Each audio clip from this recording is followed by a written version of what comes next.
States, arcades have unfortunately kind of become a dying breed, but here in Japan they are bigger than ever and have actually become a part of the culture. Let's take a look.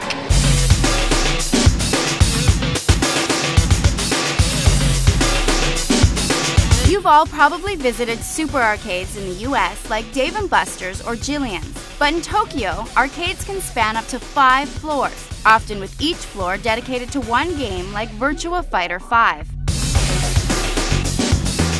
This game has been in Japanese arcades for months now, where it's more than just a head-to-head fighter. Players get VFNet cards inside the arcade that keep a profile including all their unlocked items, as well as their records.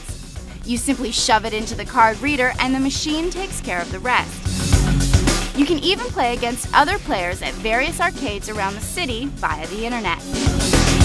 But probably the most popular online arcade game in Japan is Gundam. Very similar to Sega's Virtual On, these 4-player robot battles allow you to square off against players from Kyoto to Shinjuku if you can't find any competition in the room.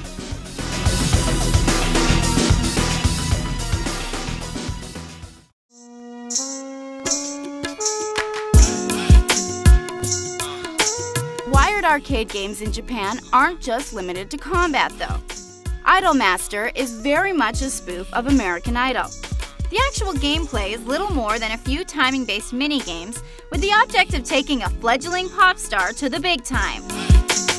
Not only do all the Idolmaster machines talk to each other across the city, but your pop star will actually contact you via email and beckon you to return to the arcade and continue her training.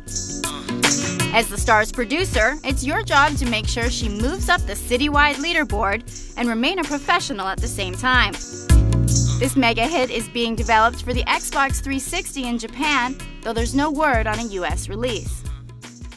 So behind me we have a bunch of people playing a game called World Cup Champion Football. Now this game is really unique because gamers actually collect trading cards. The gamers then place these trading cards on a virtual field. The computer reads the cards and they put that team onto the field. And then gamers can actually play the computer with their dream team. And if they beat the computer, they can win new cards with better players and they can just continually progress that way.